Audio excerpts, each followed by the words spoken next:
ಸರ್ಕಾರದ ವಿರುದ್ಧ ಸಾರಿಗೆ ನೌಕರರು ಮತ್ತೊಮ್ಮೆ ರೊಚ್ಚಿಗೆದ್ದಿದ್ದಾರೆ. ಅವರ ಆನ್ಲೈನ್ ರಜೆಗಳನ್ನು ಕ್ಯಾನ್ಸಲ್ ಮಾಡುವ ನಿಟ್ಟಿನಲ್ಲಿ ಆನ್ಲೈನ್ ಪೋರ್ಟಲ್ಗಳನ್ನೇ ಇವತ್ತು ಸರ್ಕಾರ ಬ್ಯಾನ್ ಮಾಡಿದೆ. ಯಾರು ಕೂಡ ರಜೆಯನ್ನು ತಗೋಬಾರ್ದು ಅಂತೇಳಿ ಆದೇಶವನ್ನು ಕೂಡ ಹೊರಡಿಸಲಾಗಿದೆ. ಇದೆಲ್ಲದಕ್ಕಿಂತ ಪ್ರಮುಖವಾದಂಥ ವಿಚಾರ ಅಂದರೆ ನಾಳೆ ಸಾರಿಗೆ ನೌಕರರ ಮುಷ್ಕರ ನಡೆಯುತ್ತೆ.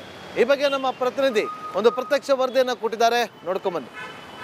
38 ತಿಂಗಳ ಹಿಂಬಾಕಿ ಹಣ ಹಾಗೂ 2024ರ ಜನವರಿ 1ಕ್ಕೆ ಅನ್ವಯ ಆಗುವಂತೆ ವೇತನ ಪರಿಷ್ಕರಣೆ ಮಾಡಬೇಕು ಅಂತ ಎರಡು ಪ್ರಮುಖ ಬೇಡಿಕೆಗಳನ್ನು ಮುಂದಿಟ್ಟುಕೊಂಡು ಇದೀಗ ಸಾರಿಗೆ ನೌಕರರ ಜಂಟಿ ಕ್ರಿಯಾ ಸಮಿತಿ ಬೆಂಗಳೂರು ಚಲೋಗೆ ಕರೆ ಕೊಟ್ಟಿದೆ. ನಾಳೆ ಫ್ರೀಡಂ ಪಾರ್ಕ್ನಲ್ಲಿ ಬೆಳಿಗ್ಗೆಯಿಂದಲೂ ಕೂಡ ಮುಷ್ಕರ ನಡೆಯಲಿದೆ. ಈ ಪ್ರಮುಖ ಎರಡು ಬೇಡಿಕೆಯನ್ನು ಈಡೇರಿಸಿದ ಹೊರತಾಗಿಯೂ ಕೂಡ ನಾವು ಯಾವುದೇ ಕಾರಣಕ್ಕೂ ಕೂಡ ಈ ಬಾರಿ ಮುಷ್ಕರ ಅಥವಾ ತಮ್ಮ ಹೋರಾಟವನ್ನು ಕೈ ಬಿಡಲ್ಲ ಅಂತ ಈಗಾಗಲೇ ಸಾರಿಗೆ ನೌಕರರ ಜಂಟಿ ಕ್ರಿಯಾ ಸಮಿತಿ ಮುಂದಾಗಿರೋದ್ರಿಂದ ಸಹಜವಾಗಿಯೇ ಇದರ ಎಫೆಕ್ಟ್ ಸರ್ಕಾರ ಹಾಗೂ ಜನಸಾಮಾನ್ಯರ ಮೇಲೆ ಬೀಳುತ್ತಾ ಅನ್ನೋ ಪ್ರಶ್ನೆ ಕೂಡ ಮೂಡುತ್ತೆ. ಯಾಕಂದ್ರೆ ಈಗಾಗಲೇ ಸಾರಿಗೆ ನೌಕರರ ಜಂಟಿ ಕ್ರಿಯಾ ಸಮಿತಿ ಯಾವುದೇ ಕಾರಣಕ್ಕೂ ಕೂಡ ತಮ್ಮ ಬೇಡಿಕೆಯನ್ನು ಈಡೇರಿಸಿದ ಹೊರತಾಗಿಯೂ ಮುಷ್ಕರವನ್ನು ಕೈ ಬಿಡಲ್ಲ. ಇದೇ ಕಾರಣಕ್ಕೆ ನಾಳೆ ಸಂಜೆ 4 ಗಂಟೆಗೆ ಖುದ್ದು ಫ್ರೀಡಂ ಪಾರ್ಕ್ನಲ್ಲಿ ಸುದ್ದಿಗೋಷ್ಠಿಯನ್ನು ಕರೆದಿದೆ. ಈ ಒಂದು ಸುದ್ದಿಗೋಷ್ಠಿಯಲ್ಲಿ ಶುಕ್ರವಾರದ ನಂತರ ಸಾರಿಗೆ ವಲಯ ಹೇಗಿರುತ್ತೆ, ಸರ್ಕಾರಿ ಸಾರಿಗೆ ವಲಯದ ನೌಕರರು ಯಾವ ರೀತಿಯಲ್ಲಿ ಮುಷ್ಕರದಲ್ಲಿ ಭಾಗಿಯಾಗ್ತಾರೆ ಅನ್ನೋ ನಿಟ್ಟಿನಲ್ಲಿ ಕೂಡ ಅಂತಿಮ ಹಂತದ ನಿರ್ಧಾರವನ್ನು ಪ್ರಕಟಿಸುವಂತಹ ಸಾಧ್ಯತೆ ಇದೆ. ಈ ನಡುವೆ ಸಾರಿಗೆ ನೌಕರ ಜಂಟಿ ಕ್ರಿಯಾ ಸಮಿತಿಯ ಹೋರಾಟಕ್ಕೆ ತದ್ವಿರುದ್ಧವಾಗಿ ಪರ್ಯಾಯವಾಗಿ ಈಗ ಸಾರಿಗೆ ಇಲಾಖೆ ಕೂಡ ಪ್ಲಾನ್ ಮಾಡಿಕೊಂಡಿದೆ. ಯಾವುದೇ ಕಾರಣಕ್ಕೂ ಕೂಡ ಮುಷ್ಕರದ ಎಫೆಕ್ಟ್ ಜನಸಾಮಾನ್ಯರ ಮೇಲೆ ಬೀಳಬಾರದು ಅನ್ನೋ ಕಾರಣಕ್ಕೆ ಪರ್ಯಾಯ ವ್ಯವಸ್ಥೆಯನ್ನು ಮಾಡಿದೆ.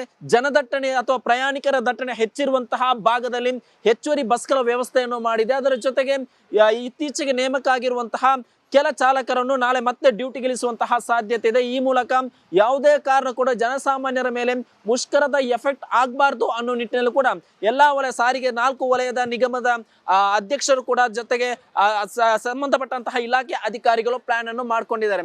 ಹಾಗಾದ್ರೆ ಶುಕ್ರವಾರದಿಂದ ಯಾವ ರೀತಿಯಲ್ಲಿ ಹೋರಾಟ ಇರುತ್ತೆ ಅನ್ನೋದು ನೋಡೋದಾದ್ರೆ ಮೊದಲ ಹಂತವಾಗಿ ಶುಕ್ರವಾರದಿಂದ ಪ್ರೊಟೆಸ್ಟ್ ಫ್ರಮ್ ಹೋಮ್ ಮಾಡಲು ಕೂಡ ಇದೀಗ ಸಾರಿಗೆ ನೌಕರ ಜಂಟಿ ಕ್ರಿಯಾ ಸಮಿತಿ ಮುಂದಾಗಿದೆ. ಅಂದ್ರೆ ಯಾವುದೇ ರೀತಿ ಹೋರಾಟವನ್ನು ಮಾಡದೆ ಒಂದೇ ಜಾಗದಲ್ಲಿ ಕೂತು ಘೋಷಣೆಯನ್ನು ಕೂಗದೆ ಸಾಮೂಹಿಕವಾಗಿ ರಜೆಯನ್ನು ಹಾಕಿ ಮನೆಯಲ್ಲಿ ಕೂರುವಂತಹ ಒಂದು ಕೆಲಸವನ್ನು ಒಂದು ಪ್ಲಾನ್ ಅನ್ನು ಇದೀಗ ಸಾರಿಗೆ ನೌಕರ ಜಂಟಿ ಕ್ರಿಯಾ ಸಮಿತಿ ಮಾಡಿದೆ. ಈ ನಡುವೆ ಸಾರಿಗೆ ಇಲಾಖೆ ಕೂಡ ಸರ್ಕಾರ ಕೂಡ ಈ ಒಂದು ಮುಷ್ಕರದಿಂದ ಜನಸಾಮಾನ್ಯರಿಗೆ ಎಫೆಕ್ಟ್ ಆಗಬಾರ್ದು ಅನ್ನೋ ಕಾರಣಕ್ಕೆ ಎಸ್ಮಾವನ್ನು ಜಾರಿ ಮಾಡಿದೆ. ಜೊತೆಗೆ ಗುರುವಾರದಿಂದ ಯಾರು ಕೂಡ ವೀಕ್ ಆಫ್ ಹಾಕಬಾರ್ದು, ರಜೆಯನ್ನು ಹಾಕಿ ಮುಷ್ಕರದಲ್ಲಿ ಭಾಗಿಯಾಗಬಾರ್ದು ಅನ್ನೋ ನಿಟ್ಟಿನಲ್ಲಿ ನೋಟಿಸ್ ಕೊಡುವಂತಹ ಒಂದು ಕೆಲಸವನ್ನು ಮಾಡಿದೆ. ಎಸ್ಮಾವನ್ನು ಜಾರಿ ಮಾಡಿ ಮುಷ್ಕರದಲ್ಲಿ ಯಾವುದೇ ನೌಕರರು ಭಾಗಿಯಾಗುವಂತಿಲ್ಲ ಅಂತ ಸ್ಪಷ್ಟವಾಗಿರುವಂತಹ ಸಂದೇಶವನ್ನು ರವಾನೆ ಮಾಡಿದೆ.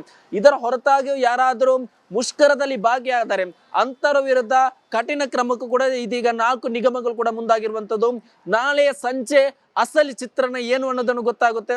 ಹಾಗಾದ್ರೆ ಶುಕ್ರವಾರದಿಂದ ಸರ್ಕಾರಿ ಸಾರಿಗೆ ಬಸ್ಗಳು ರಸ್ತೆಗೆ ಇಳಿಯಲ್ವಾ, ಯಾವ ರೀತಿಯ ಚಿತ್ರಣ ಇದೆ ಅನ್ನೋದನ್ನ ನಾಳೆ ಸಂಜೆ ನಿರ್ಧಾರವಾಗುತ್ತೆ. ಈ ಹಿನ್ನೆಲೆ ನಾಳೆ ಸಂಜೆ ಫ್ರೀಡಂ ಪಾರ್ಕ್ನಲ್ಲಿ ಸಾರಿಗೆ ನೌಕರರ ಜಂಟಿ ಕ್ರಿಯಾ ಸಮಿತಿ ಕರೆದಿರುವಂತಹ ಹೈ ವೋಲ್ಟೇಜ್ ಸುದ್ದಿಗೋಷ್ಠಿಯ ಸುತ್ತ ಹಲವು ಕುತೂಹಲ ಮೂಡಿದೆ. ನಾಳೆ ಸಂಜೆ ಶುಕ್ರವಾರದ ಭವಿಷ್ಯ ಏನು ಅನ್ನೋದು ನಿರ್ಧಾರವಾಗಲಿದೆ. ಕ್ಯಾಮರಾ ಪರ್ಸನ್ ಧನುಷ್ ಜೊತೆ ಸತ್ತಾರ್, ರಿಪಬ್ಲಿಕ್ ಕನ್ನಡ, ಬೆಂಗಳೂರು.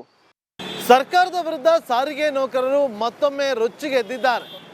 ಅವರ ಆನ್ಲೈನ್ ರಜೆಗಳನ್ನು ಕ್ಯಾನ್ಸಲ್ ಮಾಡುವ ನಿಟ್ಟಿನಲ್ಲಿ ಆನ್ಲೈನ್ ಪೋರ್ಟಲ್ಗಳನ್ನೇ ಇವತ್ತು ಸರ್ಕಾರ ಬ್ಯಾನ್ ಮಾಡಿದೆ.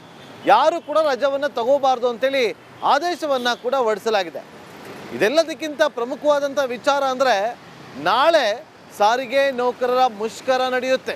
ಈ ಬಗ್ಗೆ ನಮ್ಮ ಪ್ರತಿನಿಧಿ ಒಂದು ಪ್ರತ್ಯಕ್ಷ ವರದಿಯನ್ನು ಕೊಟ್ಟಿದ್ದಾರೆ, ನೋಡ್ಕೊಂಬನ್ನಿ. 38 ತಿಂಗಳ ಹಿಂಬಾಕಿ ಹಣ ಹಾಗೂ 2024ರ ಜನವರಿ 1ಕ್ಕೆ ಅನ್ವಯ ಆಗುವಂತೆ ವೇತನ ಪರಿಷ್ಕರಣೆ ಮಾಡಬೇಕು ಅಂತ ಎರಡು ಪ್ರಮುಖ ಬೇಡಿಕೆಗಳನ್ನು ಮುಂದಿಟ್ಟುಕೊಂಡು ಇದೀಗ ಸಾರಿಗೆ ನೌಕರರ ಜಂಟಿ ಕ್ರಿಯಾ ಸಮಿತಿ ಬೆಂಗಳೂರು ಚಲೋಗೆ ಕರೆ ಕೊಟ್ಟಿದೆ. ನಾಳೆ ಫ್ರೀಡಂ ಪಾರ್ಕ್ನಲ್ಲಿ ಬೆಳಿಗ್ಗೆಯಿಂದಲೂ ಕೂಡ ಮುಷ್ಕರ ನಡೆಯಲಿದೆ. ಈ ಪ್ರಮುಖ ಎರಡು ಬೇಡಿಕೆಯನ್ನು ಈಡೇರಿಸಿದ ಹೊರತಾಗಿಯೂ ಕೂಡ ನಾವು ಯಾವುದೇ ಕಾರಣಕ್ಕೂ ಕೂಡ ಈ ಬಾರಿ ಮುಷ್ಕರ ಅಥವಾ ತಮ್ಮ ಹೋರಾಟವನ್ನು ಕೈ ಬಿಡಲ್ಲ ಅಂತ ಈಗಾಗಲೇ ಸಾರಿಗೆ ನೌಕರರ ಜಂಟಿ ಕ್ರಿಯಾ ಸಮಿತಿ ಮುಂದಾಗಿರೋದ್ರಿಂದ ಸಹಜವಾಗಿಯೇ ಇದರ ಎಫೆಕ್ಟ್ ಸರ್ಕಾರ ಹಾಗೂ ಜನಸಾಮಾನ್ಯರ ಮೇಲೆ ಬೀಳುತ್ತಾ ಅನ್ನೋ ಪ್ರಶ್ನೆ ಕೂಡ ಮೂಡುತ್ತೆ.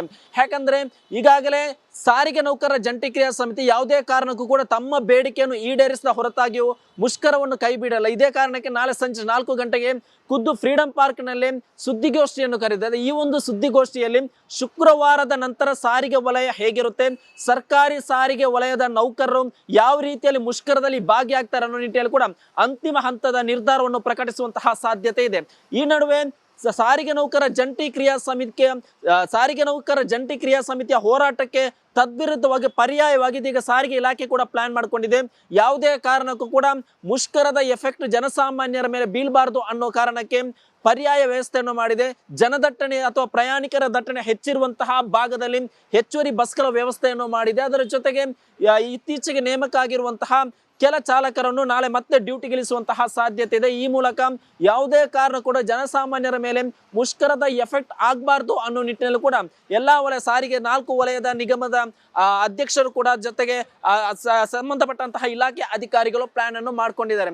ಹಾಗಾದ್ರೆ ಶುಕ್ರವಾರದಿಂದ ಯಾವ ರೀತಿಯಲ್ಲಿ ಹೋರಾಟ ಇರುತ್ತೆ ಅನ್ನೋದು ನೋಡೋದಾದ್ರೆ, ಮೊದಲ ಹಂತವಾಗಿ ಶುಕ್ರವಾರದಿಂದ ಪ್ರೊಟೆಸ್ಟ್ ಫ್ರಮ್ ಹೋಮ್ ಮಾಡಲು ಕೂಡ ಇದೀಗ ಸಾರಿಗೆ ನೌಕರ ಜಂಟಿ ಕ್ರಿಯಾ ಸಮಿತಿ ಮುಂದಾಗಿದೆ.